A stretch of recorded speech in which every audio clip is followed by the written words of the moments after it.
അവസരം സ്തുതിക്കുകയും ചെയ്യാം. പ്രിയം സാംസകോത്സവനാളിൽ കഴിഞ്ഞ ചില ആഴ്ചകളായി നമ്മൾ സംസാരിച്ചുകൊണ്ടിരിക്കുന്നത് പ്രത്യേകിച്ച് ദേവ്യാഗങ്ങളിൽ ഹോമയാഗം, ഭോജനയാഗം, സമാധാനയാഗങ്ങൾ എന്നീ മൂന്ന് വിഷയങ്ങളെ കഴിഞ്ഞ ചില ആഴ്ചകളായി നമുക്ക് കേൾപ്പാൻ കഴിയുന്ന കർത്താവ് നമുക്ക് അവസരം ഒരുക്കി നമുക്ക് ദൈവത്തെ സ്തുതിക്കാൻ. കഴിഞ്ഞ ആഴ്ച നാം കേട്ടത് സമാധാനം എന്നുള്ള വിഷയമാണല്ലോ. നമ്മുടെ സമാധാനം കർത്താവാകിയ നിങ്ങളുടെ സ്തോത്രം. അതിനുവേണ്ടി സമാധാനത്തിന് ശിക്ഷ കർത്താവ് ഏറ്റു. കാൽവറി ക്രൂശിൽ ഏറ്റതോർത്തുകൊണ്ട് നമുക്ക് ദൈവത്തെ മഹത്വപ്പെടുത്തി സ്തുതിക്കാം. അതിനെ ഓർപ്പിക്കുന്നതാണല്ലോ സമാധാനം എന്ന് പറയുന്നത്. അവസാനത്ത് നോക്കുമ്പോൾ അതിനെ അർപ്പിക്കണം, അതിൻ്റെ തലയിൽ കൈവയ്ക്കണം, അറക്കണം, അതിൻ്റെ രക്തം ചുറ്റും തളിക്കണം, ദഹിപ്പിക്കണം. ഇങ്ങനെ അനേക കാര്യങ്ങൾ അതിൽ അടങ്ങിയിട്ടുണ്ട്. അത് മാത്രമല്ല അതിൻ്റെ മേധസ് ഭക്ഷിക്കരുതെന്നും അത് കാണുന്നുണ്ട്. അത് ദൈവത്തിനുള്ളതായ ആ മഹത്വം നാം ദൈവത്തിന് അർപ്പിക്കണം എന്നുള്ള അനേക കാര്യങ്ങളെ നമ്മളെ ഓർപ്പിക്കുകയുണ്ടായി. ഇനി അതിനെപ്പറ്റി തുടർന്ന് നമുക്ക് കേൾക്കാം. നമുക്കവർക്ക് പ്രാർത്ഥനയോടെ ഇരിക്കാം. പ്രിയ സഹോദരൻ ഇപ്പോൾ നമ്മളുമായിട്ട് സംസാരിക്കുന്ന ഓർത്ത് ബ്രദർ സംസക്രിയ. ദൈവത്തിന് സ്തോത്രം. നമുക്ക് വീണ്ടും ഈ സൂം പ്ലാറ്റ്ഫോമിലൂടെ ദൈവവചനം പഠിക്കുവാൻ ലഭിച്ച അവസരത്തെ ഓർത്ത് ദൈവം സ്തോത്രം ചെയ്യുന്നു. കഴിഞ്ഞ ഒരാഴ്ച നമുക്ക് ദൈവം ആവശ്യമായ കൃപകൾ നൽകി, ശരീര സൗഖ്യം നൽകി, ആരോഗ്യം നൽകി, ജീവനോദ്ദേശത്ത് കർത്താവ് നമ്മെ സൂക്ഷിച്ചു. എല്ലാറ്റിനായിട്ട് നമുക്ക് ദൈവത്തിന് സ്തോത്രം ചെയ്യാം. അപ്പോൾ തന്നെ നമുക്ക് ഇന്ന് നാലാമത്തെ യാഗമായ പാപയാഗത്തെ സംബന്ധിച്ചാണ് നമുക്ക് പഠിക്കാനായിട്ടുള്ളത്. 3 യാഗങ്ങളെ സംബന്ധിച്ച് നമ്മൾ ഏറെക്കുറെ ഒരു ധാരണ ലഭിക്കത്തക്ക നിലയിൽ നാം ചിന്തിക്കുകയായിരുന്നു. പാപയാഗം, ഭോജനയാഗം, സമാധാനയാഗം, ഇത് 3ഉം സൗരഭ്യവാസന യാഗങ്ങളുടെ ലിസ്റ്റിലാണ് എന്ന് നാം ഓർക്കുകയുണ്ടായി. ഈ 3 യാഗങ്ങളെ സംബന്ധിച്ച് പറയുമ്പോഴും പാപം എന്ന വാക്ക് ഉപയോഗിക്കുന്നില്ല. എവിടെയെങ്കിലും പാപം എന്ന വാക്ക് വരുന്നതായിട്ട് നമുക്ക് കാണാനായിട്ട് സാധിക്കും. നമുക്കറിയാം, നമ്മുടെ കർത്താവായ യേശു ക്രിസ്തു പാപമില്ലാത്ത വ്യക്തിയാണ്. അവനിൽ പാപമില്ല, അവൻ പാപം ചെയ്തിട്ടില്ല, പാപം അറിഞ്ഞിട്ടില്ല. പവിത്രൻ, നിർദോഷൻ, നിർമ്മലൻ, പാപിയോട് വേർപെട്ടവൻ, സ്വർഗത്തെക്കാൾ ഉന്നതനായിട്ടില്ല. അപ്പൊ ആ നിലയിൽ കർത്താവായ യേശു ക്രിസ്തു പാപമില്ലാത്തവൻ പാപം ചുമത്തപ്പെട്ട അവസ്ഥയിൽ, പാപമാക്കപ്പെട്ട അവസ്ഥയിൽ ക്രൂശിയാഗമായി തീരുകയായി. ഞാൻ പ്രാരംഭത്തിൽ, ഈ ക്ലാസിന്റെ പ്രാരംഭത്തിൽ ഓർപ്പിക്കുകയുണ്ടായി, സൗരഭ്യവാസന യാഗങ്ങൾ എന്നുള്ളത് ക്രിസ്തു നമുക്ക് വേണ്ടി പിതാവിന് സൗരഭ്യവാസനയായ യാഗവും വഴിപാടുമായിട്ട് അർപ്പിക്കപ്പെട്ടു. എന്നാൽ തുടർന്ന് നാം ചിന്തിക്കുന്ന പാപയാഗത്തിൽ പാപം എന്നുള്ള ആ വാക്ക് ഏതാണ്ട് 20ഓളം പ്രാവശ്യം പാപയാഗം എന്ന വാക്ക് 20ഓളം പ്രാവശ്യം ആവർത്തിച്ചു വരുന്നു. ക്രിസ്തു നമുക്ക് വേണ്ടി പാപയാഗമായി തീർന്നു എന്നുള്ളതാണ് അതിൽ നിന്ന് വ്യക്തമാക്കുന്നത്. ക്രിസ്തു പിതാവിന് സൗരഭ്യവാസനയായ വഴിപാടും യാഗവുമായിട്ട് അർപ്പിച്ചപ്പോൾ ക്രിസ്തു നമുക്ക് വേണ്ടി പാപയാഗമായി അർപ്പിക്കപ്പെട്ടു, അകൃത്യയാഗമായിട്ട് അർപ്പിക്കപ്പെട്ടു. അപ്പോൾ അവിടെ നമ്മൾ പാപികളും യാഗമായി അർപ്പിക്കപ്പെടുന്ന വ്യക്തി പാപമില്ലാത്തവനും. അങ്ങനെയാണ് ക്രിസ്തുവിൽ കൂടെ നമുക്ക് പാപമോചനം ലഭിക്കുന്നത്. നമ്മൾ ആദ്യത്തെ 2 യാഗങ്ങളെ സംബന്ധിച്ച് ചിന്തിച്ചപ്പോൾ ആ യാഗം ക്രിസ്തു നമുക്ക് വേണ്ടി പിതാവിന് പ്രസാദകരമായ യാഗമായി അർപ്പിക്കപ്പെട്ടത് കൊണ്ടുണ്ടായ നമുക്ക് ലഭിച്ച ഫലമാണ് 3ാമത്തെ യാഗമായ സമാധാന യാഗത്തിലൂടെ നമുക്ക് മനസ്സിലാക്കുന്നത്. അതായത് ക്രിസ്തു നമുക്ക് വേണ്ടി ദൈവത്തിന്റെ സൗരഭ്യവാസനയായ വഴിപാടും യാഗവുമായി അർപ്പിച്ചില്ലായിരുന്നെങ്കിൽ നമുക്ക് ദൈവത്തോട് നിരപ്പുണ്ടാകില്ലായിരുന്നു, നമുക്ക് ദൈവത്തോട് സമാധാനം ഉണ്ടാകില്ലായിരുന്നു. നാം സമാധാനമില്ലാത്തവരായി നിരാശയുടെ അവസ്ഥയിൽ പാപത്തിൽ മരിക്കുന്ന ആ സ്ഥിതിയിലാകുമായിരുന്നു. എന്നാൽ ദൈവത്തിന് സ്തോത്രം, നമ്മുടെ കർത്താവായ യേശു ക്രിസ്തു പിതാവാം ദൈവത്തിന് സൗരഭ്യവാസനയായ വഴിപാടും യാഗവുമായി അർപ്പിച്ചതുകൊണ്ട് നാം ഇന്ന് ദൈവത്തോട് നിരപ്പുള്ളവരായി തീർന്നിരിക്കുന്നു. ദൈവത്തോടുള്ള സമാധാനം അനുഭവിച്ചുകൊണ്ട് നാം ഇന്ന് മുൻപോട്ട് പോകുന്നു. ഇനി പാപയാഗത്തെ സംബന്ധിച്ച് ചിന്തിക്കുമ്പോൾ ലേവ്യ പുസ്തകം 4-ാം അധ്യായത്തിലാണ് പാപയാഗത്തെ സംബന്ധിച്ചുള്ള വിശദീകരണം നമുക്ക് കാണുവാനായിട്ട് സാധിക്കും. അപ്പോൾ തന്നെ 6-ാം അധ്യായത്തിന്റെ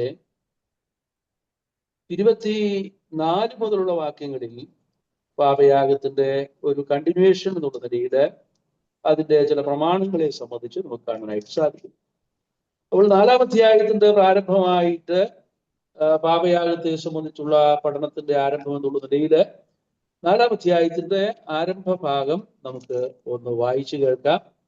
4-ാം അധ്യായത്തിന്റെ 1 മുതൽ ഉള്ള വാക്യങ്ങൾ. Leviticus chapter 4 verse 1 onwards.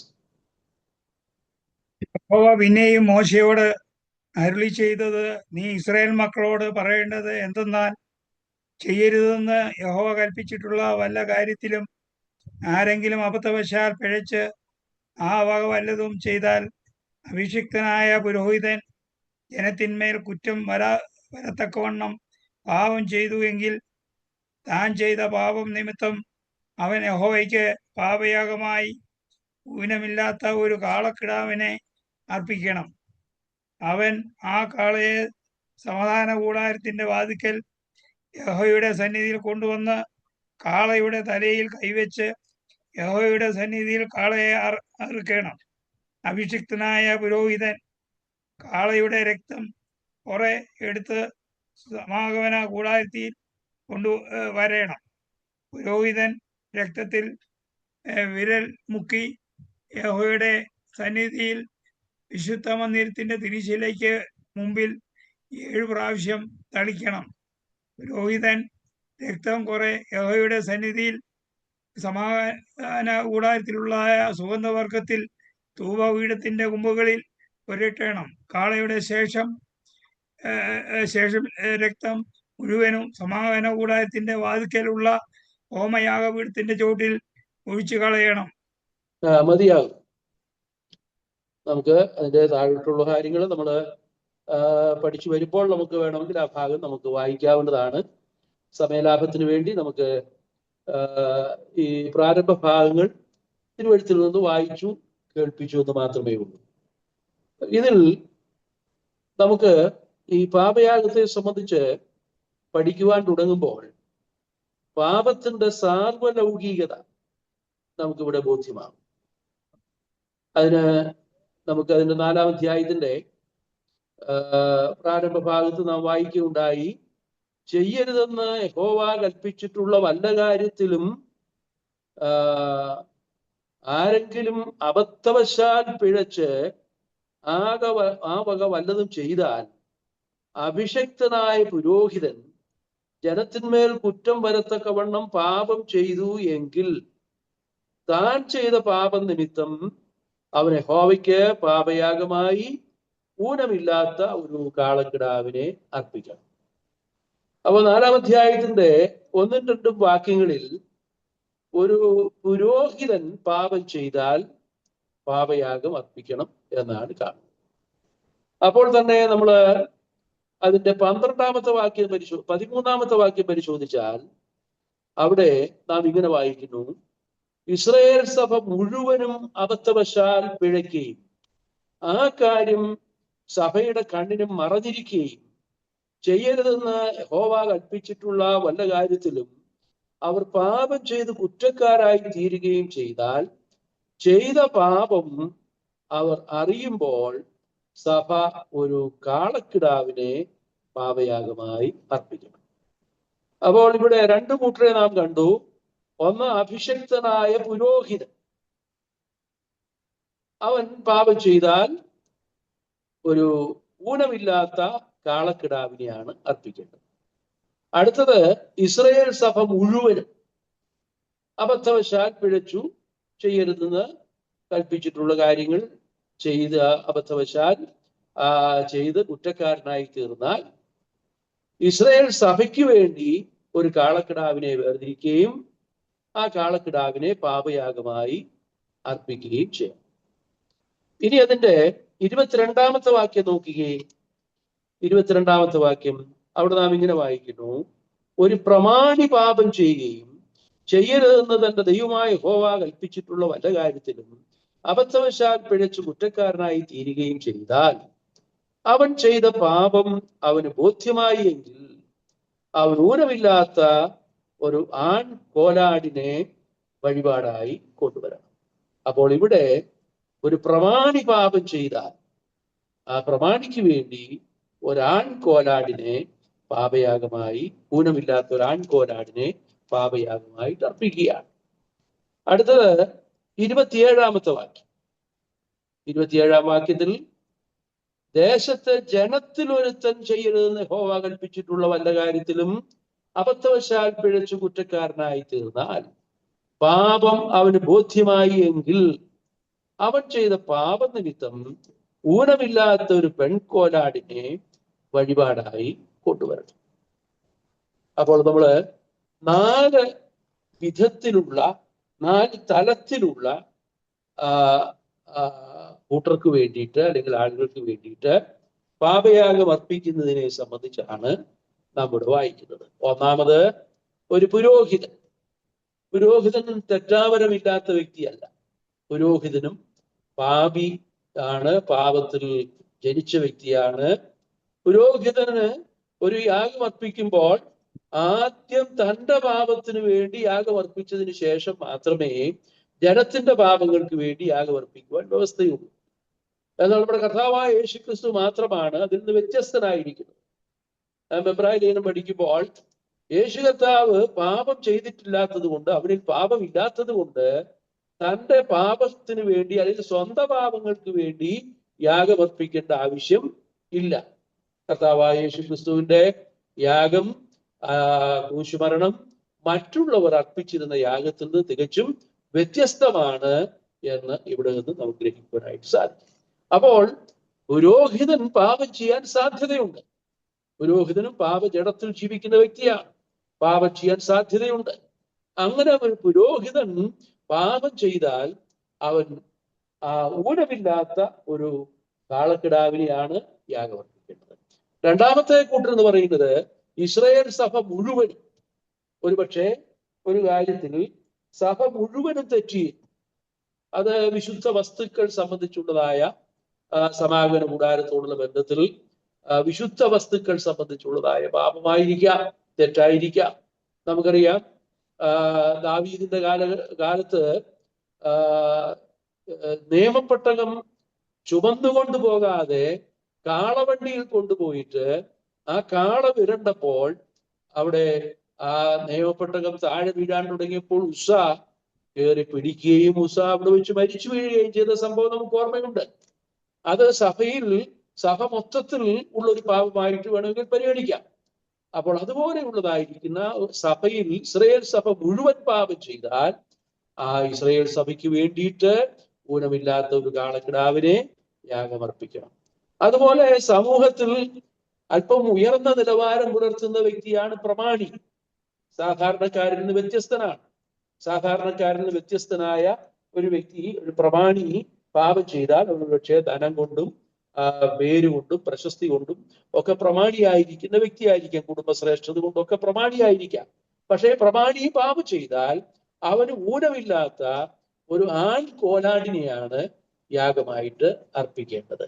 അപ്പോൾ ഇവിടെ ഈ ഇസ്രായേൽ സഭയ്ക്കും പുരോഹിതനും വേണ്ടി ഊനമില്ലാത്ത കാളക്കിടാവിനെ യാഗമായിട്ട് അർപ്പിക്കുന്നെങ്കിൽ പ്രമാണിക്ക് വേണ്ടി കാളയെ യാഗമർപ്പിക്കണമെന്ന് പറയുന്നില്ല, ഒരാൺ കോലാടിനെ യാഗമായിട്ട് അർപ്പിക്കണം എന്നാണ് രേഖപ്പെടുത്തുന്നത്. അതുപോലെ തന്നെ ജനത്തിലൊരുത്തൻ, സാധാരണക്കാരനായ ഒരു മനുഷ്യൻ പാപം ചെയ്താൽ അവനും പാപയാഗം അർപ്പിക്കണം. അവന്റെ പാപയാഗത്തിനുള്ള വ്യത്യാസം എന്ന് പറയുന്നത് പുരോഹിതൻ പ്രമാണി ആൺകോലാടിനെയാണ് യാഗമായിട്ട് അർപ്പിച്ചതെങ്കിൽ ഇവിടെ സാധാരണക്കാരനായ ഒരു വ്യക്തി പാപം ചെയ്താൽ അവരുടെ പെൺകോലാടിനെ യാഗമായി അർപ്പിച്ചാൽ മതിയാകും. അതിന്റെ 28-ാം വാക്യത്തിൽ നാം വായിക്കുന്നുണ്ട്, പാപം അവന് ബോധ്യമായി എങ്കിൽ അവൻ ചെയ്ത പാപനിമിത്തം ഊനമില്ലാത്ത ഒരു പെൺകോലാടിനെ വഴിപാടായി കൊണ്ടുവരണം. ഇവിടെ ഞാൻ പറഞ്ഞത് പാപത്തിന്റെ സാർവലൗകികതയാണ്. പാപം എല്ലായിടത്തും പരന്നിരിക്കുക. പാപം കടന്നു എന്ന് വായിക്കുന്നു, പാപം പരന്നുവെന്ന് വായിക്കുന്നു. പാപം ഒരു ഘോര രാജാവിനെ പോലെ വാണു എന്ന് നാം വായിക്കുന്നു. റോമാലേഖനം 5-ാം അധ്യായത്തിൽ അങ്ങനെയാണ് നാം വായിക്കുന്നത്. അതുകൊണ്ട് ഏക മനുഷ്യനാൽ പാപവും പാപത്താൽ മരണവും ലോകത്തിൽ കടന്നു. അല്പം താഴേക്ക് വരുമ്പോൾ പാപം പരന്നു എന്ന് വായിക്കുന്നു. പാപത്തിന്റെ വ്യാപകത്വം കൂടെ കാണാൻ സാധിക്കും. പാപം വാഴുന്നു എന്ന് നാം അതിനല്പം കൂടെ താഴോട്ട് വായിക്കുമ്പോൾ റോമാലേഖനം 5-ാം അധ്യായത്തിന്റെ 12 മുതൽ താഴോട്ടുള്ള വാക്യങ്ങളിൽ നമുക്ക് കാണാൻ കഴിയും. അപ്പൊ പാപം കടന്നിരിക്കുന്നു. പാപം സാർവലൗകികമാണ്, ഒരു വ്യത്യാസവുമില്ല. എല്ലാവരും പാപം ചെയ്ത് ദൈവതേജസ്സില്ലാത്തവരായിരുന്നു. പ്രമാണിയും പാപം ചെയ്തു, സാധാരണ ജനങ്ങളും പാപം ചെയ്തു. എന്ത് മറ്റുള്ളവരുടെ മുമ്പിൽ മാതൃകയായി ശുശ്രൂഷിക്കേണ്ട പുരോഹിതനും പാപം ചെയ്തു. സഭ ദേശത്ത് ദൈവത്തിന്റെ മഹത്വത്തിന് വേണ്ടി ആക്കി വച്ചിരിക്കുന്നതാണ് സഭ. സഭയും പാപം ചെയ്തിരിക്കുകയാണ്. അപ്പോൾ പാപം ആര് ചെയ്താലും, പാപം എവിടെ കണ്ടാലും അതിന് പരിഹാരം ഉണ്ടായേ മതിയാകുള്ളൂ. അതുകൊണ്ട് പാപത്തിന് പരിഹാരം പാപയാഗം അർപ്പിക്കുക എന്നുള്ളതാണ്.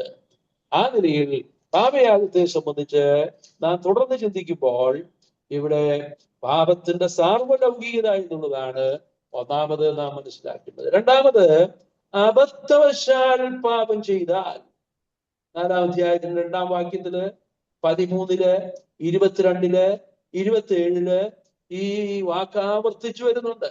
അബദ്ധവശാൽ പാപം ചെയ്താൽ. ഈ പാപം എന്ന് പറയുന്നത് മനഃപൂർവം ചെയ്യുന്ന പാപവുമുണ്ട്, അബദ്ധവശാൽ ചെയ്യുന്ന പാപവുമുണ്ട്. നമ്മളെ സംബന്ധിച്ചോളം നമ്മൾ പാപികളായി തീർന്നിരിക്കുന്നത് അബദ്ധവശാൽ പാപികളായി തീർന്നവരാണ്. നമ്മൾ പാപം ചെയ്ത് പാപികളായി തീർന്നവരല്ല. ആദാമിന്റെ കുടുംബത്തിൽ നാം ജനിച്ചത് കൊണ്ട് ദാവീദ് പറയുന്നത് പോലെ, ഇതാ ഞാൻ അകൃത്യത്തിൽ ഉരുവായി, പാപത്തിൽ എന്റെ അമ്മ എന്നെ ഗർഭം ധരിച്ചു. നമ്മൾ പാപത്തിൽ ജനിച്ചവരാ. നമ്മൾ അബദ്ധവശാൽ പാപികളായി തീർന്നവരാണ്. എന്നാൽ അബദ്ധവശാൽ പാപികളായി തീർന്നത് കൊണ്ട്, ജന്മപാപം നമ്മിൽ ഉള്ളത് കൊണ്ട് നമ്മിൽ കർമ്മപാപവും ഉണ്ട്. ഈ പാപത്തിന്റെ വിത്ത് നമ്മിൽ ഉള്ളത് കൊണ്ടാണ് പാപം ചെയ്യുവാനുള്ള വാസന നമുക്കുണ്ടാകുന്നത്, അതിനുള്ള പ്രേരണ നമുക്കുണ്ടാകുന്നത്. അപ്പോൾ കർമ്മത്തിലും പാപികളായിത്തീരുന്നു. ജന്മ പാപവും കർമ്മപാപവും, അങ്ങനെ നമ്മൾ പാപത്തിൽ അകപ്പെട്ടു പോയവരാണ്. ആ നിലയിൽ നമ്മൾ അബദ്ധവശാൽ പാപികളായി തീർന്നു പോയി എന്നുള്ളത് നമുക്ക് ഓർക്കുവാനായിട്ട് സാധിക്കും. നമുക്കറിയാം, ഒരു അബദ്ധവശാൽ ഒരുവൻ പാപം ചെയ്താൽ ഇസ്രായേൽ ജനത്തിന്റെ മധ്യത്തിൽ സങ്കേത നഗരങ്ങൾ ഉണ്ടായിരുന്നതായിട്ട് 6 സങ്കേത നഗരങ്ങളെ സംബന്ധിച്ച് നാം യോശുവയുടെ പുസ്തകം 20-ാം അധ്യായത്തിൽ വായിക്കുന്നുണ്ട്. അബദ്ധവശാൽ പാപം ചെയ്ത ഒരു വ്യക്തി ഈ സങ്കേത നഗരത്തിലേക്ക് ഓടിപ്പോയി ആ സങ്കേത നഗരത്തിനുള്ളിൽ പ്രവേശിച്ചാൽ രക്തപ്രതികാരകന് അവനെ കൊല്ലുവാനായിട്ട് അവകാശമില്ല. ഒരുപക്ഷെ അവൻ അബദ്ധവശാൽ പാപം ചെയ്തതായിരിക്കും, അബദ്ധവശാൽ ഒരു കൊലപാതകനായിരിക്കും. അതിനൊരു ഉദാഹരണം പറയുന്നത്, ഒരു മരം വെട്ടിക്കൊണ്ടിരിക്കുന്നു. മരം വെട്ടുന്ന സമയത്ത് മഴു ആ കോടാലി ഊരി അടുത്ത് നിൽക്കുന്ന വ്യക്തിയുടെ ദേഹത്ത് കൊണ്ട് ആ വ്യക്തി മരിച്ചുപോയി. അബദ്ധവശാൽ ചെയ്ത പാപമാണ്. ആ കൊലപാതകനായി തീർന്നിരിക്കുക. അവൻ അപ്പോഴ് ആ മരിച്ചയാളിന്റെ രക്തപ്രതികാരകനായിട്ടുള്ള ആള് ഓടി വന്ന് ഇവനെ കൊല്ലാതിരിക്കാൻ വേണ്ടി അവന് ഇസ്രയേൽ വിവിധ ഭാഗങ്ങളിലായിട്ട് ക്രമീകരിച്ചിരിക്കുന്ന ഓടിയെത്താവുന്ന സ്ഥലങ്ങളിൽ രക്ഷാസങ്കേതമുണ്ട്, സങ്കേത നഗരങ്ങളുണ്ട്. ആ സങ്കേത നഗരത്തിലേക്ക് ഓടിച്ചെന്ന് അഭയം പ്രാപിച്ചാൽ, ആ സങ്കേത നഗരത്തിനുള്ളിൽ പ്രവേശിച്ചാൽ രക്തപ്രതികാരകൻ അവനെ കൊല്ലാൻ കഴിയും. സങ്കേത നഗരത്തിന്റെ പടിവാതിൽക്കൽ വെച്ച് പട്ടുപോയവരെ കുറിച്ചും നാം തിരുവെഴുത്തിൽ വായിക്കുന്നുണ്ട്. ആ പടിവാതിലാണ് നിൽക്കുന്നതെന്ന് വിചാരിച്ച് രക്തപ്രതികാരകൻ അവനെ കൊല്ലാൻ സാധ്യതയുണ്ട്. ഏതായാലും ഇവിടം വരെ ഓടി വന്നല്ലോ, ഇനി അകത്ത് കടന്നില്ലെങ്കിലും കുഴപ്പമില്ല എന്ന് ചിന്തിക്കുന്നതായിരിക്കുന്ന കുറെ ആളുകളുണ്ട്. അവർ രക്ഷയുടെ പടിവാതിക്കൽ വരെ വന്നവരാണ്, രക്ഷിക്കപ്പെട്ടില്ല. രക്ഷയുടെ പടിവാതിക്കൽ വരെ വന്നു. യേശുക്രിസ്തുവാണ് രക്ഷകൻ എന്നവർക്കറിയാം, യേശുക്രിസ്തു ക്രൂശിൽ മരിച്ചു എന്നവർക്കറിയാം. പക്ഷേ അവർ ഹൃദയം കൊണ്ട് വിശ്വസിക്കുകയോ വായ് കൊണ്ട് ഏറ്റുപറയുകയോ ചെയ്തില്ല. ഒരുപക്ഷെ മനുഷ്യഭയം നിമിത്തമായിരിക്കും അവർ ആ നിലയിൽ ചെയ്യാതിരുന്നത്. മനുഷ്യഭയം ഒരു കെണിയാണ് എന്ന് തിരുവെഴുത്തിൽ വായിക്കുന്നു. അപ്പോൾ രക്ഷയുടെ പടിവാതിക്കൽ, ആ സങ്കേത നഗരത്തിന്റെ പടിവാതിക്കൽ നിൽക്കുക. അപ്പോഴേക്കും അവന് ആ രക്തപ്രതികാരകൻ പുറകെ വന്ന് അവനെ കൊന്നുകളഞ്ഞു. അവൻ രക്ഷാ സങ്കേതത്തിലേക്ക് പ്രവേശിച്ചില്ല. ആ സങ്കേത നഗരത്തിലേക്ക് പ്രവേശിക്കുവാൻ ഒരു സ്റ്റെപ്പ് കൂടെ മാത്രം വെച്ചാൽ മതിയായിരുന്നു. ഒറ്റ സ്റ്റെപ്പ് കൂടെ വെച്ചാൽ മതിയായിരുന്നു. ഹൃദയം കൊണ്ട് വിശ്വസിച്ച് വായി കൊണ്ട് ഏറ്റു പറയണം. അത് ചെയ്തില്ല. അവൻ പട്ടുപോയി. അവൻ ആ രക്ഷാ സങ്കേതത്തിലേക്ക് കാലെടുത്ത് വെക്കുന്നതിന് മുമ്പ് അവൻ പട്ടുപോയതായി വായിക്കും. ഇതുപോലെ ഇന്ന് നാമധേയ ക്രൈസ്തവരായിട്ടുള്ള അനേകരുണ്ട്. അവർ ക്രിസ്തീയ കുടുംബത്തിൽ ജനിച്ചവരാണ്. യേശു ക്രിസ്തുവാണ് രക്ഷകൻ എന്നറിയാം. അവർ പള്ളിയിൽ പോകുന്നുണ്ട്, അവർ പ്രാർത്ഥിക്കുന്നുണ്ട്. അവർക്ക് അറിയാം ക്രിസ്തു ക്രൂശിൽ മരിച്ചത് ഭാവികളുടെ രക്ഷയ്ക്ക് വേണ്ടിയാണെന്ന് അവർക്കറിയാം. പക്ഷേ ആ അറിവ് അത് വിശ്വാസമായി പരിണമിക്കുന്നില്ല.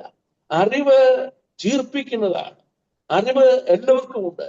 യേശു ക്രിസ്തുവിന്റെ കാൽവരി മരണത്തെ സംബന്ധിച്ച് നാം വായിക്കുന്നത് ഇത് ലോകത്തിന്റെ ഏതെങ്കിലും ഒരു കോണിൽ നടന്നതല്ല. അപ്പോസ്തലനായ പൗലോസ് അഗ്രിപ്പാ രാജാവിനോട് പറയുന്നുണ്ട്, നീ എന്നെ അല്പം കൊണ്ട് ക്രിസ്ത്യാനിയാക്കുവാൻ ശ്രമിക്കുന്നുവോ എന്ന് അഗ്രിപ്പാ രാജാവ് പൗലോസിനോട് ചോദിക്കുമ്പോൾ പൗലോസ് അപ്പോസ്തലൻ പറയുന്ന വാക്ക് നമുക്ക് ഇങ്ങനെയാണ്: ഇത് ലോകത്തിന്റെ ഏതെങ്കിലും ഒരു കോണിൽ നടന്നതല്ല, സകല മനുഷ്യരും കാണുകെ പരസ്യമായി ക്രൂശിൽ യേശുവിനെ പരസ്യമായി ക്രൂശിച്ചു എന്നാണ് നാം വായിക്കുന്നത്. പരസ്യമായി ക്രൂശിച്ചു, എല്ലാവരും കാണുക. ലോകത്തിലുള്ള സകല മനുഷ്യരും യേശു ക്രിസ്തു ക്രൂശിക്കപ്പെട്ടു എന്നുള്ളത് അറിയേണ്ടത് ആവശ്യമാണ്. ഒരു വ്യക്തി പറയുകയാണ്, അയ്യോ ഞാൻ അറിഞ്ഞില്ല, ഇങ്ങനെ ഒരു രക്ഷിതാവുണ്ടെന്ന് ഞാൻ അറിഞ്ഞില്ല എന്ന് പറഞ്ഞ ആർക്കും ആ ദൈവത്തിന്റെ രക്ഷയിൽ ഒഴിഞ്ഞിരിക്കുവാനായിട്ട് സാധ്യമല്ല. അവൻ അറിയണം. ഒരു രാജ്യത്തിന് ഒരു നിയമമുണ്ടെങ്കിൽ ആ നിയമം എല്ലാ പൗരന്മാരും അറിഞ്ഞിരിക്കണം. അറിയാതെ ഞാൻ തെറ്റ് ചെയ്തു പോയി എന്ന് പറഞ്ഞാൽ നിയമത്തിന്റെ മുമ്പിൽ അവർക്ക് ഒഴികഴിവില്ല. നീ അറിയേണ്ടതായിരുന്നു, ഇങ്ങനൊരു നിയമമുണ്ട്, ഈ രാജ്യത്ത് ഇങ്ങനൊരു നിയമമുണ്ട് എന്ന് അറിയേണ്ടതായിരുന്നു. അത് അറിയുന്നില്ല എന്ന് പറയുന്നത് ഒരു ഒഴികഴിവല്ല. യേശുക്രിസ്തു ക്രൂശിക്കപ്പെട്ടത് സകല മനുഷ്യർക്കും വേണ്ടിയാണ്. പരസ്യമായിട്ട് പ്രദർശിപ്പിക്കപ്പെട്ടു. ക്രിസ്തുവോ നാം പാപികളായിരിക്കുമ്പോൾ തന്നെ നമുക്ക് വേണ്ടി മരിക്കാൻ ദൈവം തനിക്ക് നമ്മോടുള്ള സ്നേഹത്തെ പ്രദർശിപ്പിക്കുന്നു. ഒരു ക്യാൻവാസിൽ ആ സ്നേഹം പ്രദർശിപ്പിക്കപ്പെട്ടു. ആ നിലയിൽ സകല മനുഷ്യർക്കുമായി രക്ഷ ഒരുക്കപ്പെട്ടിരിക്കുകയാണ്. പക്ഷേ അതറിയാതെ പോയി, അത് അറിഞ്ഞില്ല എന്ന് പറഞ്ഞ് ആർക്കും ഒഴികഴിവില്ല പ്രിയപ്പെട്ടവരെ. അതുകൊണ്ട് നീ അറിയണം, അബദ്ധവശാൽ പാപം ചെയ്തവർക്ക് വേണ്ടിയാണ് ഈ പാപയാഗം അർപ്പിക്കേണ്ടത് എന്ന് കാണും. 4-ാം അധ്യായത്തിന്റെ 14-ാം വാക്യത്തിലേക്ക് കടന്നു വരുമ്പോൾ അവിടെ മറ്റൊരു വ്യവസ്ഥ നമുക്ക് കാണാനായിട്ട് സാധിക്കുന്നുണ്ട്. 4-ാം അധ്യായത്തിന്റെ 14-ാം വാക്യത്തിൽ അവൻ ചെയ്ത പാപം അവർ അറിയുമ്പോൾ സഭ ഒരു കാളക്കിടാവിനെ പാപയാഗമായി അർപ്പിക്കണം. ചെയ്ത പാപം അറിയുമ്പോൾ, ഈ ചെയ്ത പാപം അറിയുമ്പോൾ എന്ന് പറയുന്നത് പാപത്തെ കുറിച്ച് ബോധ്യം വരുന്ന ഒരു അവസ്ഥ ഉണ്ടെങ്കിൽ മാത്രമേ പാപയാഗം അർപ്പിക്കുവാനായിട്ട് ആവശ്യമുള്ളൂ. എന്ന് പറഞ്ഞാൽ പാപം ചെയ്തയാൾക്ക് പാപയാഗം കഴിക്കേണ്ടതാണ്, അത് നിർബന്ധമായിട്ടും അർപ്പിക്കേണ്ടതാണ്. പാപം ചെയ്തയാൾക്ക് താൻ പാപിയാണ് എന്നുള്ള കുറ്റബോധം നിശ്ചയമായിട്ടും ഉണ്ടായിരിക്കും. അവൻ ചെയ്ത പാപം അവൻ അറിയുമ്പോൾ എന്ന് പറഞ്ഞിരിക്കുന്നത് നമുക്കറിയാം, എല്ലാവരും പാപം ചെയ്ത് ദൈവദേശം നഷ്ടപ്പെട്ടവരാണ്. എന്നാൽ പാപം ചെയ്ത് ദൈവദേശം നഷ്ടപ്പെട്ട ഒരു വ്യക്തിക്ക് പാപബോധം കൊടുക്കേണ്ടത് പരിശുദ്ധാത്മാവാണ്. പാപത്തെക്കുറിച്ചും നീതിയെക്കുറിച്ചും ന്യായവിധിയെക്കുറിച്ചും ബോധം വരുത്തുന്നു. യോഹന്നാന്റെ സുവിശേഷത്തിൽ നാം വായിക്കുന്നുണ്ട്, പാപത്തെക്കുറിച്ചും നീതിയെക്കുറിച്ചും ന്യായവിധിയെക്കുറിച്ചും ബോധം വരുത്തുന്ന പരിശുദ്ധാത്മാവ്. രക്ഷിക്കപ്പെടുന്നതിന് മുമ്പ് ഒരു വ്യക്തിക്ക് പാപബോധം നൽകുന്നത് പരിശുദ്ധാത്മാവാണ്.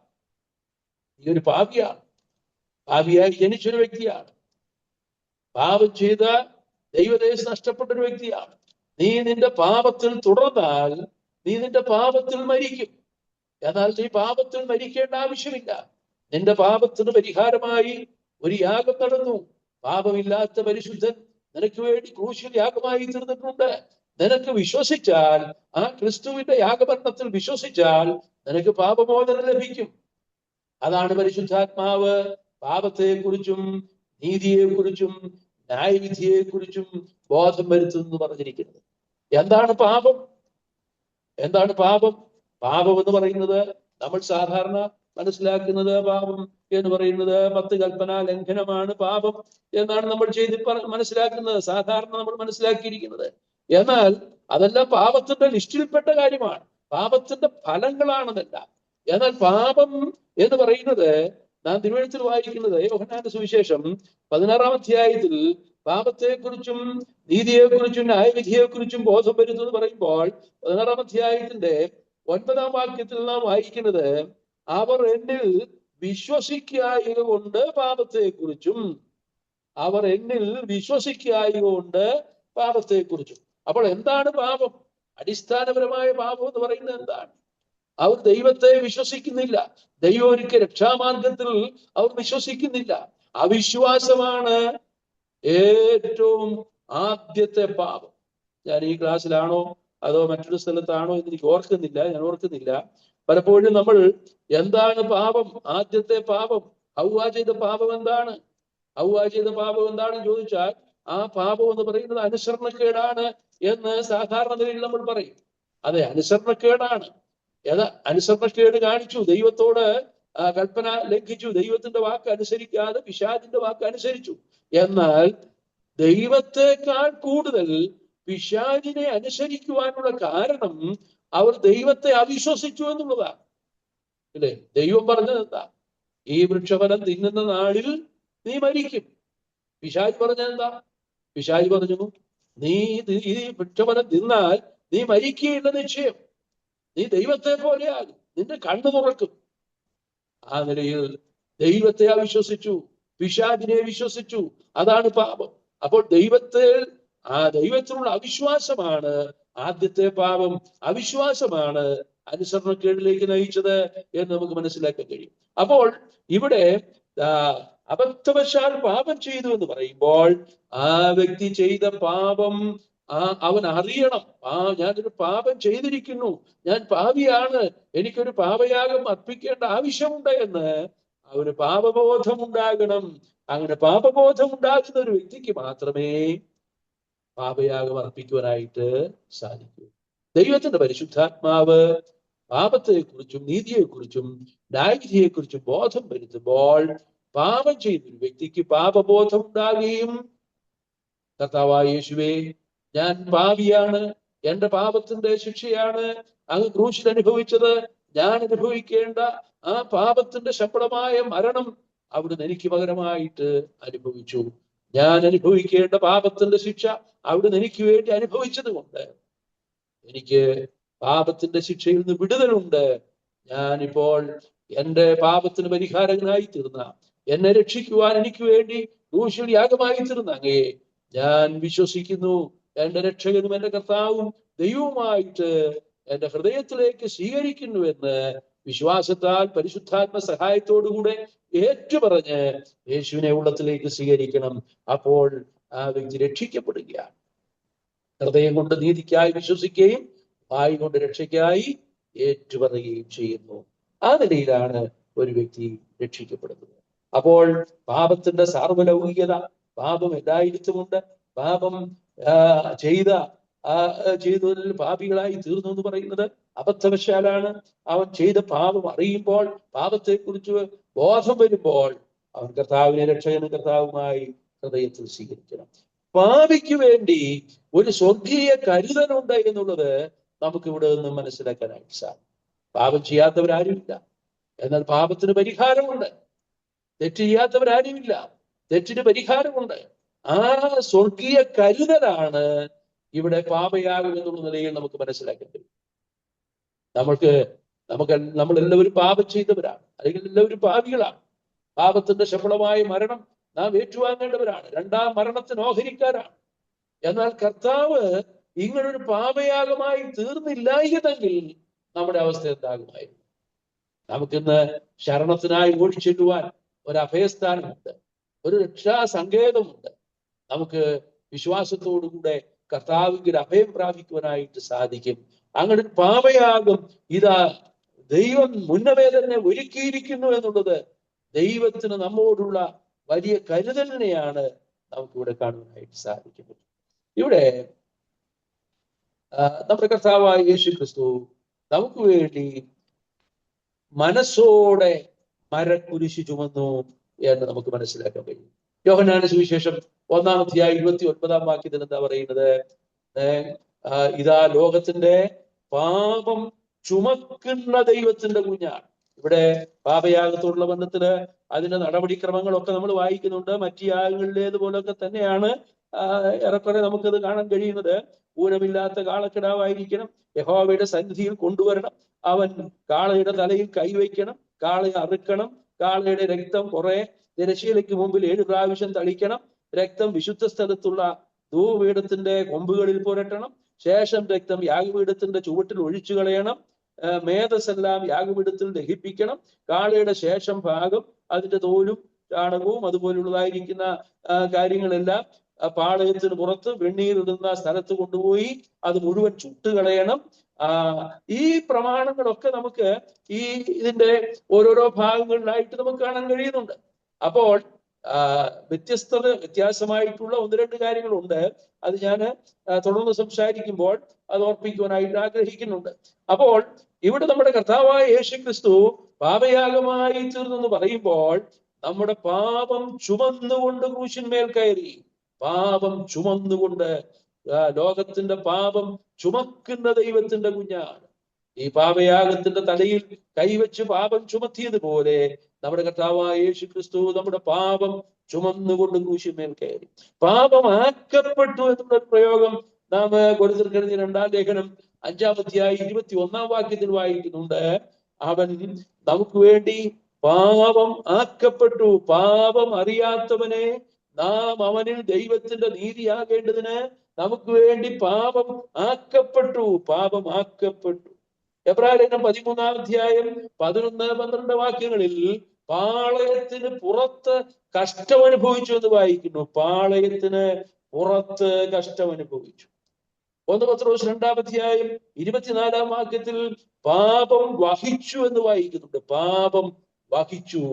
നമ്മുടെ കർത്താവ് പാപം വഹിച്ചുകൊണ്ട് ക്രൂശിന്മേൽ കയറി. മാത്രമല്ല ഗലാത്യലേഖനം 3 വാക്യത്തിൽ മരത്തിന്മേൽ തൂങ്ങുന്നവരെല്ലാം ശപിക്കപ്പെടുന്നത് എഴുതിയിരിക്കുന്നത് പോലെ ക്രിസ്തു നമുക്ക് വേണ്ടി ശാപമായി തീർന്നു എന്ന് വായിക്കുന്നു. 1 പത്രോസ് 3:18 ജഡത്തിൽ മരണം ഏറ്റു എന്ന് വായിക്കുന്നു. ഇങ്ങനെ പാപം ചുമന്ന നമ്മുടെ കർത്താവായ യേശുക്രിസ്തു പാപമാക്കപ്പെട്ടവൻ, കഷ്ടം അനുഭവിച്ചവൻ, പാപം വഹിച്ചവൻ, ശാപമായി തീർന്നവൻ, ജഡത്തിൽ മരണശിക്ഷയേറ്റവൻ. ഈ നിലയിൽ നമുക്ക് കർത്താവ് പാപയാഗമായി തീർന്നു എന്നുള്ളത് ഓർക്കുവാൻ കഴിയും. പ്രിയപ്പെട്ടവരെ, നമ്മുടെ കർത്താവ് നമുക്ക് വേണ്ടി പാപയാഗമായി തീർന്ന വ്യക്തിയാണ്. ഇനി ഈ പാപയാഗത്തെ സംബന്ധിച്ച് മറ്റു ചില കാര്യങ്ങൾ നമുക്ക് ചിന്തിക്കേണ്ടതായിട്ടുണ്ട്.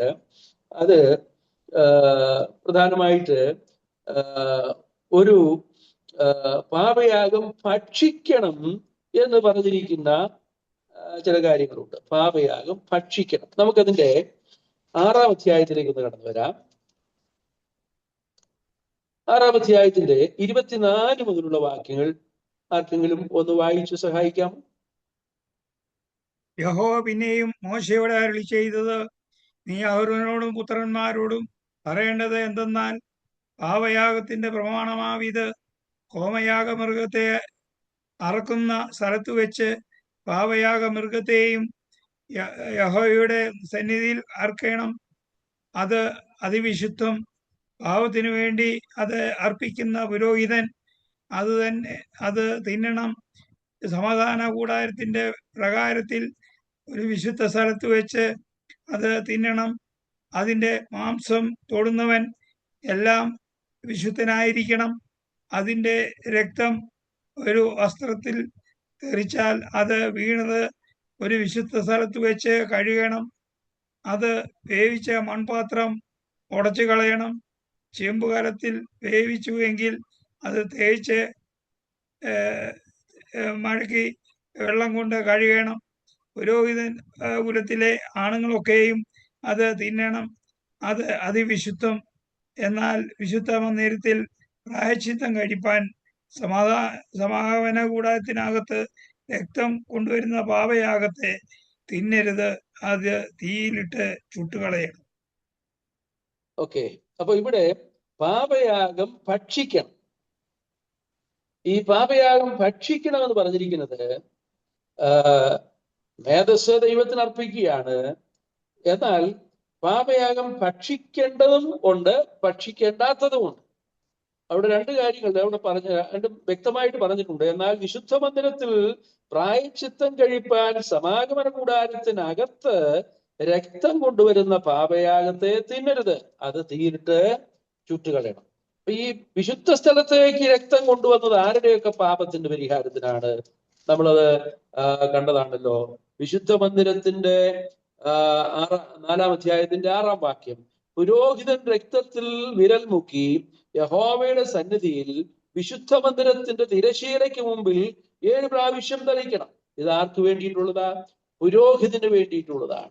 അതുപോലെ ഇസ്രായേൽ സഭയ്ക്ക് വേണ്ടിയിട്ട് 17-ാം വാക്യം, പുരോഹിതൻ രക്തത്തിൽ വിരൽ മുക്കി യഹോവയുടെ സന്നിധിയിൽ തിരശീലയ്ക്ക് മുമ്പിൽ 7 പ്രാവശ്യം തളിക്കണം. അപ്പോൾ ആർക്ക് വേണ്ടി പാപയാഗം അർപ്പിക്കുന്നതാണ് പുരോഹിതൻ ഭക്ഷിക്കരുതാത്തത്? ഇവിടെ 2 കൂട്ടർക്ക് വേണ്ടിയാണ്. ഒന്ന് പുരോഹിതന് വേണ്ടിയും മറ്റൊന്ന് ഇസ്രായേൽ സഭയ്ക്ക് വേണ്ടിയും. പുരോഹിതന് വേണ്ടിയും ഇസ്രായേൽ സഭയ്ക്ക് വേണ്ടിയും അർപ്പിക്കുന്ന പാപയാഗം ഭക്ഷിക്കരുത്. അപ്പോൾ പ്രമാണിക്ക് വേണ്ടിയും സാധാരണ ജനത്തിനു വേണ്ടിയും അർപ്പിക്കുന്ന പാപയാഗം ഭക്ഷിക്കാം, പുരോഹിതന് ഭക്ഷിക്കാം. അത് വ്യക്തമായി എന്ന് ഞാൻ വിചാരിക്കുകയാണ്. പാപയാഗം ഭക്ഷിക്കണമെന്ന് പറഞ്ഞാൽ അത് വിശുദ്ധ മന്ദിരത്തിലേക്ക് രക്തം കൊണ്ടുപോകുന്നത് പുരോഹിതന് വേണ്ടിയിട്ടും ഇസ്രായേൽ സഭയ്ക്ക് മുഴുവനും വേണ്ടിയിട്ടാണ്. അത് ഭക്ഷിക്കാൻ പാടില്ല. അപ്പോൾ പ്രമാണിക്ക് വേണ്ടിയും സാധാരണ ജനത്തിനു വേണ്ടിയും അർപ്പിക്കുന്നതായ പാപയാഗം പുരോഹിതന് ഭക്ഷിക്കുവാൻ അവകാശമുണ്ട്. അത് ക്ലിയറായി ഞാൻ വിചാരിക്കുകയാണ്. അപ്പോൾ ഇങ്ങനെ പാപയാഗം ഭക്ഷിക്കുക എന്ന് പറയുമ്പോൾ എന്താണ് അതിൽ നമുക്ക് മനസ്സിലാക്കാൻ കഴിയുന്നത്? പുരോഹിതന് ശുശ്രൂഷ ചെയ്യുക, നിരന്തരമായിട്ട് ശുശ്രൂഷ ചെയ്യുക. നാം സമാധാനയാഗത്തെ കുറിച്ച് പഠിച്ചപ്പോഴും ആ കാര്യം നമ്മൾ ഓർക്കുകയുണ്ടായി. അതുപോലെ ഭോജനയാഗത്തെ കുറിച്ച് നമ്മൾ ചിന്തിക്കുകയുണ്ടായി. അതേസമയം ഹോമയാഗത്തെ കുറിച്ച് പഠിച്ചപ്പോൾ ഹോമയാഗം പൂർണ്ണമായി ബാൻഡ് ഓഫറിംഗ് ആണ്, പൂർണ്ണമായി ദഹിപ്പിക്കുകയാണ്. അതിനകത്ത് പുരോഹിതന് ഓഹരിയില്ല. എന്നാൽ ഭോജനയാഗത്തിന്റെ ശേഷിപ്പ് പുരോഹിതന് തിന്നാം എന്ന വ്യവസ്ഥയുണ്ട്. സമാധാനയാഗത്തിലും പുരോഹിതന് ഓഹരിയുണ്ട്. ഇവിടെ പാപയാഗം അർപ്പിക്കുമ്പോഴും പുരോഹിതന് ഓഹരിയുണ്ട്. പുരോഹിതൻ ബലം പ്രാപിച്ചെങ്കിൽ മാത്രമേ ശുശ്രൂഷ ചെയ്യുവാൻ കഴിയുള്ളൂ. ശുശ്രൂഷ ചെയ്യുന്ന പുരോഹിതന് ബലം പ്രാപിക്കണം. അതെങ്ങനെയാണ് ബലം പ്രാപിക്കേണ്ടത്? ഈ പാപയാഗം ഭക്ഷിക്കുന്നതിലൂടെയാണ്. എന്ന് പറഞ്ഞാൽ ക്രൂശിനെ കുറിച്ചുള്ള ധ്യാനത്തിലൂടെയാണ് നമുക്ക് ആത്മീയ ബലം പ്രാപിക്കുവാൻ കഴിയുന്നത്. നാം എബ്രായലേഖനം 12-ാം അധ്യായത്തിൽ വായിക്കുന്നുണ്ട്, നിങ്ങളുടെ ഉള്ളിൽ ക്ഷീണിച്ചു മടുക്കാതിരിപ്പാൻ പാപികളാൽ തനിക്ക് നേരിട്ട ഇങ്ങനെയുള്ള വിരോധം സഹിച്ചവനെ ധ്യാനിച്ചുകൊള്ളി. അപ്പോൾ ക്രൂശിൽ നമ്മുടെ കർത്താവ് കഷ്ടം അനുഭവിക്കുമ്പോൾ നാം ആ ക്രൂശിനെ കുറിച്ചുള്ള ചിന്ത, ക്രൂശിനെ കുറിച്ചുള്ള ധ്യാനം നമുക്ക് ആത്മീയ ബലം തരികയാണ്, ആത്മീയ ശക്തി പകരുകയാണ്. അങ്ങനെ ബലം പ്രാപിച്ചു വേണം നാം ശുശ്രൂഷ ചെയ്യുവാൻ എന്നുള്ളതാണ് ഇവിടെ നിന്ന് നമുക്ക് മനസ്സിലാക്കാനായിട്ട് സാധിക്കുന്നത്. പാപയാഗം ഭക്ഷിക്കണം. നമുക്കറിയാം, നമ്മുടെ കർത്താവായ യേശു ക്രിസ്തു പാപയാഗമായി തീർന്നപ്പോൾ എന്താ സംഭവിക്കുന്നത്? നാം 22-ാം സങ്കീർത്തനത്തിൽ വായിക്കുന്നത് എങ്ങനെയാണ്? എന്റെ ശക്തി ഓട്ട് കഷണം പോലെ ക്ഷയിച്ചിരിക്കുന്നു. നമ്മുടെ കർത്താവായ യേശു ക്രിസ്തു കാൽ കീഴിൽ ഞെരിഞ്ഞ വരുന്ന ഒരു പുഴുവിനെ പോലെ. നാം സങ്കീർത്തനത്തിൽ ഒരു ഭാഗത്ത് വായിക്കുന്നുണ്ട്, 39-ാം സങ്കീർത്തനത്തിലാണ് തോന്നുന്നു, ഇങ്ങനെ വായിക്കുന്നുണ്ട്, നീ അകൃത്യ നിമിത്തം മനുഷ്യനെ ദണ്ഡനങ്ങളാൽ ശിക്ഷിക്കുമ്പോൾ നീ അവന്റെ സൗന്ദര്യത്തെ പുഴുപോലെ ക്ഷയിപ്പിക്കുന്നു. അകൃത്യ നിമിത്തം ദണ്ഡനങ്ങളാൽ ശിക്ഷിക്കപ്പെടുമ്പോൾ നമ്മുടെ കർത്താവ് കാൽവറിയിൽ യാഗമായി തീർന്നത് തന്റെ അകൃത്യം കൊണ്ടല്ലെങ്കിലും നമ്മുടെ പാപം അവനുമേൽ ചുമത്തപ്പെട്ടത് കൊണ്ട് നമ്മുടെ അകൃത്യ നിമിത്തം കാൽ കീഴിൽ ഞെരിഞ്ഞ വരുന്ന ഒരു പുഴുവിനെ പോലെ നമുക്ക് വേണ്ടി പാപയാഗമായി തീരുകയായിരുന്നു. അവന്റെ സൗന്ദര്യമെല്ലാം ക്ഷയിച്ചു പോയി. കണ്ടാൽ ആളെല്ലായി തോന്നുമാറ് വിരൂപമാക്കപ്പെട്ട രംഗം നമുക്ക് ഓർക്കാൻ കഴിയും. മുഖത്തെ രോമങ്ങൾ പിഴുതുപറിക്കപ്പെട്ട്, മുഖത്ത് തുപ്പലേൽക്കപ്പെട്ട്, ശിരസിൽ മുൾക്കിരീടം ആഞ്ഞു തറയ്ക്കപ്പെട്ട്, ആ ശിരസിൽ ആഞ്ഞു തറയ്ക്കപ്പെട്ട ആ മുള്ളുകൾ തറയ്ക്കപ്പെട്ട ഭാഗങ്ങളിൽ നിന്ന് ഒഴുകിയതായിരിക്കുന്ന രക്തവും, അതുപോലെ തുപ്പലേൽക്കപ്പെട്ട് ആ രക്തവും തുപ്പലും എല്ലാം കൂടെ ചേർന്ന് ആ വികൃതമായ ഒരു ഒരു മുഖഭാവമായിരുന്നു നമ്മുടെ കർത്താവിന് ആ ക്രൂശിക്കപ്പെടുമ്പോൾ ഉണ്ടായിരുന്നു. അവന്റെ മുതുക് ചാട്ടവാറുകൊണ്ട് നീളത്തിൽ ഉഴവുകാരൻ നിലവിടുന്നത് പോലെ അടിച്ചു കീറപ്പെട്ടു. അവന്റെ വിലാപ്പുറം കുന്തത്താൽ കുത്തി മുറിവേൽപ്പിച്ചു. അങ്ങനെ ആവാതചൂടും രക്തമണിഞ്ഞ അവസ്ഥയിൽ കാലൂരിലെ ക്രൂശിൽ നമുക്ക് വേണ്ടി യാഗമായി തീർന്ന കർത്താവിനെ കുറിച്ച് നാം പറയുമ്പോൾ, എന്റെ ശക്തി ഒട്ടുകഷണം പോലെ ക്ഷയിച്ചു. കർത്താവിന്റെ ബലം മുഴുവൻ ക്ഷയിച്ച അവസ്ഥ. എന്തിനു വേണ്ടിയാ കർത്താവ് പാപയാഗമായി തീർന്നത്? നമുക്ക് ബലം പകരുവാൻ, നമുക്ക് ശക്തി പകരുവാൻ. ആ പാപയാഗം ഭക്ഷിക്കുമ്പോൾ നമുക്ക് ആത്മീയമായി ശക്തി ലഭിക്കുകയാണ്, ആത്മീയമായി ബലം പ്രാപിക്കുകയാണ്. ക്രൂശിനെ കുറിച്ചുള്ള ധ്യാനത്തിലൂടെ അല്ലാതെ നമുക്ക് ആത്മീയ ബലം പ്രാപിക്കുവാൻ കഴിയില്ല. നാം ആരാധനാ വേളയിൽ എന്തിനാണ് ക്രൂശിനെ ധ്യാനിക്കുന്നത്? പലർക്കും ആരാധന എന്താന്ന് പറഞ്ഞാൽ അറിഞ്ഞുകൂടാ. വലിയ ഉച്ചത്തിൽ ശബ്ദം ഉണ്ടാക്കി തമ്പേറടിച്ച് ആ വാദ്യോപകരണങ്ങളൊക്കെ വീട്ടി ആ കൈയടിച്ച് വലിയ ശബ്ദ കോലാഹലത്തോടുകൂടി ആരാധിക്കുന്നതാണ് ആരാധന എന്ന് ചിന്തിക്കുന്ന ആളുകളുണ്ട്. ആരാധിച്ചു എന്ന സംതൃപ്തിയോടുകൂടെ അവര് തെറ്റായി ആരാധിക്കുകയാണ്. അവരുടെ മിഥ്യാധാരണയാണ് അവർ ദൈവത്തെ ആരാധിച്ചു. ശബ്ദകോലാഹലങ്ങളല്ല ദൈവത്തെ ആരാധിക്കുന്നത്, വാദ്യമേളങ്ങളല്ല ദൈവത്തെ ആരാധിക്കുവാൻ പര്യാപ്തമായത്. ക്രൂശിനെ കുറിച്ചുള്ള ധ്യാനമാണ്. ഒച്ചപ്പാടോ ബഹളവും ഒന്നും ഉണ്ടാക്കിയില്ലെങ്കിലും നാം ശാന്തമായി ദൈവസന്നിധിയിലിരിക്കുമ്പോൾ കർത്താവിന്റെ മേശയുടെ ചുറ്റും ആ ക്രൂശിനെ ധ്യാനിച്ചുകൊണ്ട്, ഞാൻ പാപിയായി, ഞാനാണ് അബദ്ധവശാൽ പിഴയാളിയായി തീർന്നത്, അബദ്ധവശാൽ പിഴയാളി, ഞാൻ പിഴയാളി. നമുക്കറിയാം, ചില വർഷങ്ങൾക്ക് മുമ്പ് നമ്മളൊക്കെ പത്രത്തിൽ വലിയ അക്ഷരത്തിൽ വായിച്ചതാണ്. അന്നത്തെ ജോൺ പോൾ രണ്ടാമൻ മാർപ്പാപ്പ ഇൻക്വിസിഷൻ കാലത്ത് ഒരുപാട് ക്രിസ്ത്യാനികൾ ചുട്ടരിക്കപ്പെട്ടു, ക്രിസ്ത്യാനികൾ പീഡിപ്പിക്കപ്പെട്ടു. റോമൻ പാപ്പ ആധിപത്യത്തിൽ ഇൻക്വിസിഷൻ എന്ന് പറഞ്ഞാൽ അവരുടെ ഉപദേശത്തിന് വിരുദ്ധമായി, കത്തോലിക്ക മതത്തിന് വിരുദ്ധമായി പ്രവർത്തിച്ചവരൊക്കെ കൊന്നൊടുക്കുന്ന ഒരു കാലഘട്ടം ഉണ്ടായിരുന്നു. അതിനാണ് ഇൻക്വിസിഷൻ കാലഘട്ടം എന്ന് പറയുന്നത്. ആ സന്ദർഭത്തിൽ ഒത്തിരി പേര് രക്തസാക്ഷികളായി. വില്യം ടിൻഡേലിനെ താൻ ബൈബിൾ ട്രാൻസ്ലേറ്റ് ചെയ്തിട്ട് തന്റെ ബൈബിൾ ട്രാൻസ്ലേഷനോടുകൂടെ ചുട്ടരിച്ചു. അതുപോലെ എത്ര ദൈവദാസന്മാരെ ചുട്ടുകളഞ്ഞു. കത്തോലിക്ക സഭ ചെയ്ത അപരാധം, ആ അപരാധത്തിന് ജോൺ പോൾ രണ്ടാമൻ മാർപ്പാപ്പ, എനിക്ക് തോന്നുന്നു 2000-ലാണ് തോന്നുന്നു, അദ്ദേഹം മെയാ കുൽപ്പ, ഞാൻ പിഴയാളി എന്ന് ലോകത്തോട് ഏറ്റുപറഞ്ഞു. എന്താണ് അതിന്റെ അർത്ഥം? ഞാൻ പാപിയാണ്. അന്നത്തെ കാലഘട്ടത്തിൽ ധാരാളം ക്രിസ്ത്യാനികൾ ചുട്ടരിക്കപ്പെട്ടതിന്റെ ഉത്തരവാദിത്വം ഞാൻ ഏറ്റെടുക്കുന്നു, ഞാൻ തെറ്റിയത് പോയി എന്ന് പറഞ്ഞ് മാർപ്പാപ്പ അവർക്ക് വേണ്ടി തെറ്റേറ്റെടുത്ത് സംസാരിക്കുന്ന ആ വാക്കുകൾ ഒരു പക്ഷേ നമ്മുടെ മനസ്സിൽ ഓർമ്മയുണ്ടായിരിക്കും. ഞാൻ പറയേണ്ട പ്രിയപ്പെട്ടവരെ, ഞാനാണ് പാപം ചെയ്തത്, ഞാനാണ് ദൈവസന്നിധിയിൽ പിഴയാളിയായിരിക്കുന്നത്. എന്റെ പാപത്തിന്റെ ശിക്ഷ ഏറ്റെടുത്ത് എനിക്ക് വേണ്ടി കാൽവറിയിൽ കർത്താവ് യാഗമായി തീർന്നത് കൊണ്ട് എന്റെ പാപം ക്ഷമിക്കപ്പെട്ടു. ആ ക്രൂശിനെ കുറിച്ചുള്ള ധന്യമായ ഓർമ്മയിലൂടെ എന്റെ ക്ഷീണം മാറുന്നു, എന്റേതായിട്ടുള്ള അലസത മാറുന്നു, എന്റെ ആ ഉള്ളിലുള്ളതായിരിക്കുന്ന അവിശ്വാസം പമ്പ കടക്കുന്നു. എനിക്ക് കർത്താവിൽ ആ പാപയാഗം ഭക്ഷിക്കുന്നതിലൂടെ ആത്മീയ ബലം പ്രാപിച്ച് സ്തോത്രമെന്ന യാഗം അർപ്പിക്കുന്നതിനെ മഹത്വപ്പെടുത്തും. ബലം ദൈവത്തിനുള്ളതെന്ന് ഒരിക്കൽ അരുളി ചെയ്തു, ഞാൻ 2 പ്രാവശ്യം കേട്ടുപിടിക്കുന്നു. ബലവും മാനവും മഹത്വവും സ്തുതിയും സ്തോത്രവും എല്ലാം സ്വീകരിപ്പാൻ അറുക്കപ്പെട്ട കുഞ്ഞാടേ നീ യോഗ്യനെന്ന് പറഞ്ഞ് കർത്താവിനെ ആരാധിക്കുമ്പോൾ നമ്മുടെ ആരാധന സുഗ്രാഹ്യമായി മാറ്റപ്പെടുകയാണ്. നമ്മുടെ സമയം തീരാൻ പോകുന്നല്ലോ. പാപയാഗത്തെ കുറിച്ചുള്ള ക്ലാസ് ഇന്ന് അവസാനിപ്പിക്കേണ്ടിയിരിക്കുന്നു. ദൈവം ചോദിച്ചാൽ അടുത്ത ആഴ്ചയിലെ ക്ലാസ്സോടുകൂടെ യാഗങ്ങളെ സംബന്ധിച്ചുള്ള ക്ലാസ് അവസാനിക്കുന്നതാണ്. അടുത്ത ആഴ്ചയിൽ അകൃത്യയാഗത്തെ സംബന്ധിച്ചാണ് നമുക്ക് ചിന്തിക്കാറുള്ളത്. പാപയാഗത്തെ സംബന്ധിച്ചുള്ള മറ്റു ചില കാര്യങ്ങള് കൂടെ നമുക്ക് ശേഷിക്കുന്ന സമയം കൊണ്ട് ചിന്തിച്ച് അവസാനിപ്പിക്കാം. പാപയാഗത്തെ സംബന്ധിച്ച് നാം വായിക്കുന്ന മറ്റൊരു കാര്യം, പാപയാഗം അതിവിശുദ്ധമാണ് എന്ന് രേഖപ്പെടുത്തിയിരിക്കുകയാണ്.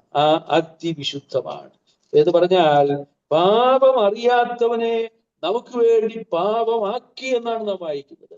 അത് നമ്മുടെ കർത്താവായ യേശുക്രിസ്തുവിന്റെ അതിപരിശുദ്ധമായ അവസ്ഥയാണ്, പവിത്രമായ അവസ്ഥയാണ് വ്യക്തമാക്കുന്നത്.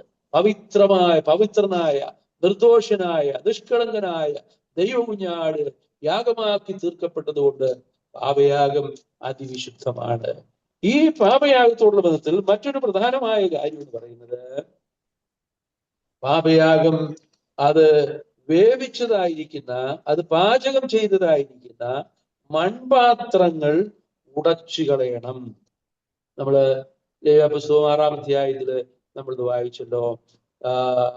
അതിന്റെ 27-ാമത്തെ വാക്യത്തിൽ നാം വായിച്ചു, അതിന്റെ മാംസം തൊടുന്നവൻ എല്ലാം വിശുദ്ധനായിരിക്കണം. അതിന്റെ രക്തം ഒരു വസ്ത്രത്തിൽ തെറിച്ചാൽ അത് വീണത് ഒരു വിശുദ്ധ സ്ഥലത്ത് വെച്ച് കഴുകണം. അത് വേവിച്ച മൺപാത്രം ഉടച്ചു കളയണം. ചെമ്പുകലത്തിൽ വേവിച്ചുവെങ്കിൽ അത് തേച്ചു മഴക്കി വെള്ളം കൊണ്ട് കഴുകണം. പുരോഹിത കുലത്തിലെ ആണുങ്ങളൊക്കെയും അത് തിന്നേണം. അത് അതിവിശുദ്ധം. നോക്കണേ, ഈ പാപയാഗം പാചകം ചെയ്ത ആ പാത്രം മൺപാത്രമാണെങ്കിൽ അത് ഉടച്ചു കളയണം. എന്താ? അതേസമയം ചെമ്പുകലമാണെങ്കിൽ അത് ഉടച്ചു കളയാൻ ബുദ്ധിമുട്ടാണ്. എന്നാൽ അത് വെള്ളത്തിൽ തേച്ചു മഴക്കി വൃത്തിയാക്കണം. പാപയാഗം പാകം ചെയ്ത പാത്രം ഉടച്ചു കളയണം എന്ന് പറയുമ്പോൾ ഇവിടെ പാത്രത്തിന് ഒരു പ്രാധാന്യമില്ല, ആ യാഗത്തിനാണ് പ്രാധാന്യം. പാത്രം ഉടയ്ക്കപ്പെടുകയാണ്. ഇവിടെ നമ്മൾ പാത്രത്തെ സംബന്ധിച്ച് ചിന്തിക്കുമ്പോൾ ന്യായാധിപന്മാരുടെ പുസ്തകത്തില് ഒരു സംഭവം നമ്മുടെ മനസ്സിലേക്ക് കടന്നു വരുന്നു.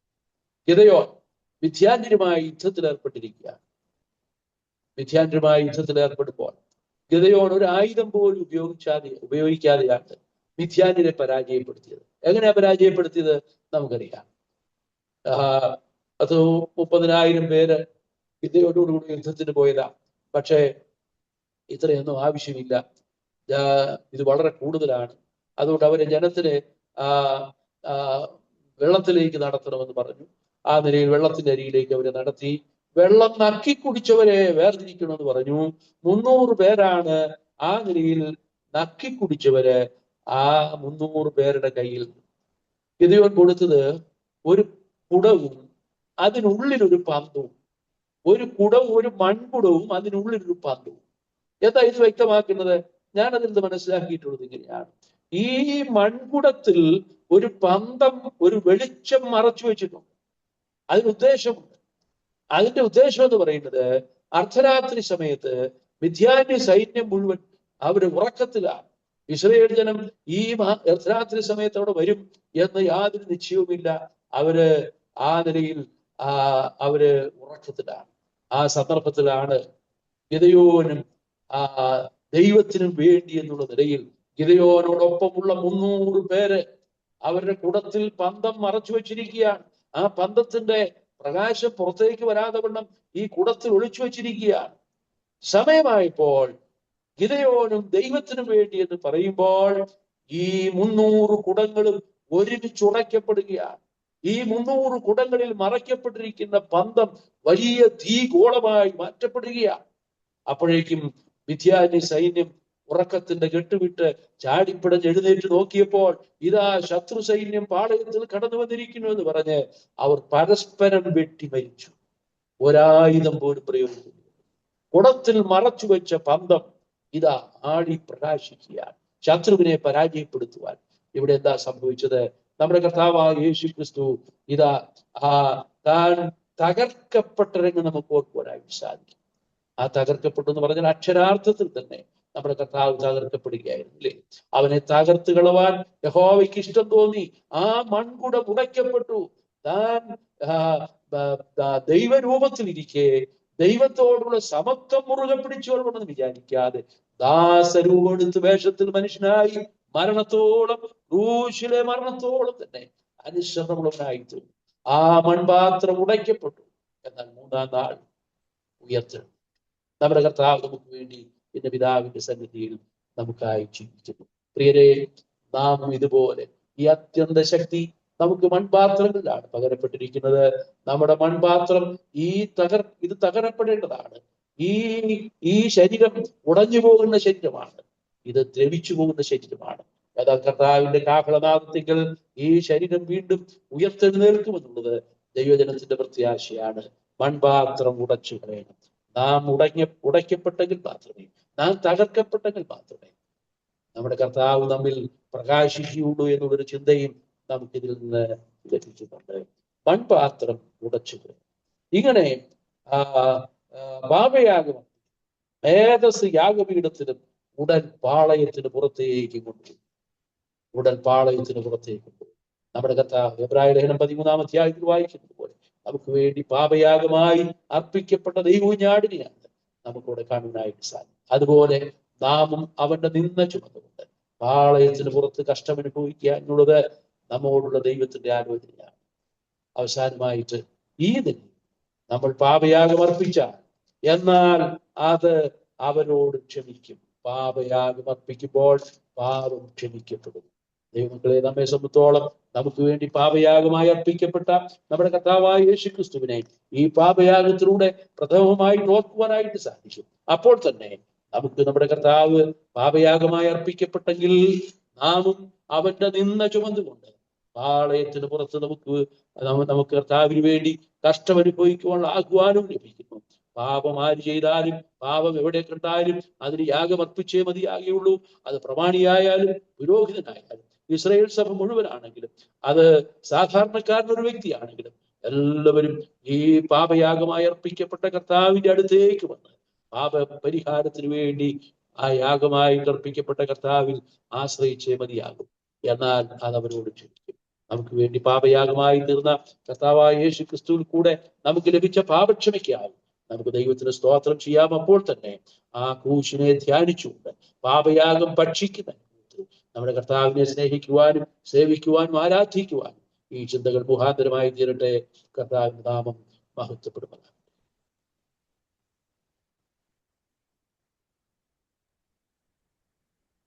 കർത്താവിന്റെ വിലയിൽ നാം വാഴ്ത്തപ്പെടുന്നതാകട്ടെ.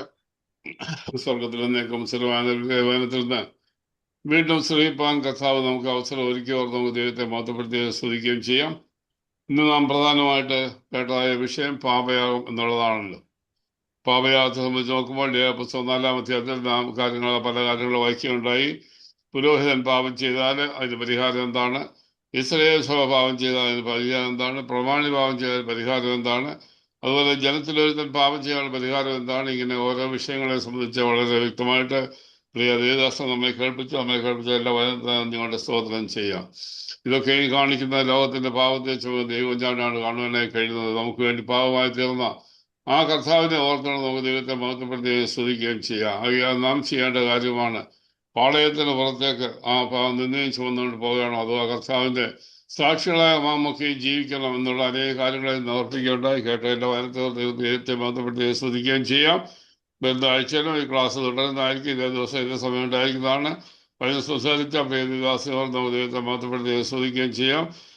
സാംസക് നന്ദി സമയം അറിയിക്കുന്നു. ഇപ്പോൾ ജോണിച്ചാൻ പ്രാർത്ഥിച്ച് നമ്മുടെ ഇന്നത്തെ മീറ്റിംഗ് അവസാനിപ്പിക്കുന്നതായിരിക്കും. അൺമ്യൂട്ട്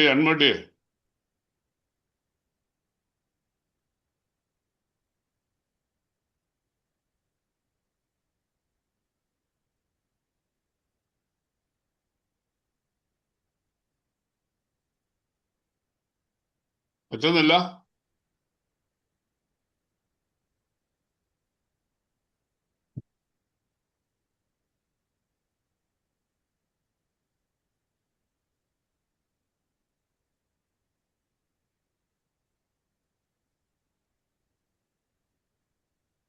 ആ ഓക്കെ. കേൾക്കുന്നോ? ആ കേക്കാം. പ്രാർത്ഥിക്കാം.